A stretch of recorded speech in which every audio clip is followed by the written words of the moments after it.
ఈ రోజు ప్రపంచవ్యాప్తంగా ట్రెండింగ్ వార్తలు. ప్రపంచవ్యాప్తంగా కార్మికులు తమ హక్కుల కోసం నిరసనలు చేపట్టారు. అమెరికాలో 50,501 ఉద్యమం కింద ట్రంప్ పాలనకు వ్యతిరేకంగా పెద్ద ఎత్తున ర్యాలీలు జరిగాయి. కెనెలో అల్వారెజ్ మరియు విలియం స్కల్ మధ్య బాక్సింగ్ పోటీ రియాద్లో జరిగింది.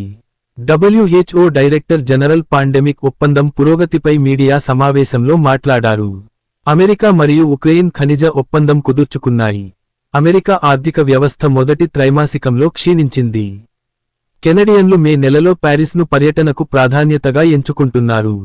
సాహిత్య సంఘాలు, హైదరాబాద్లో కవిత్వ క్లబ్లు సృజనాత్మకతను ప్రోత్సహిస్తున్నాయి. హిట్ ద థర్డ్ కేస్ చిత్రం మిశ్రమ సమీక్షలు పొందింది. కొన్ని సందర్భాల్లో ప్రేక్షకులను ఆకట్టుకుంది. అజయ్ దేవగన్, సూర్య, నాని నటించిన రెట్రో రేడ్ 2, హిట్ 3 చిత్రాలు ఒకే రోజున విడుదలయ్యాయి.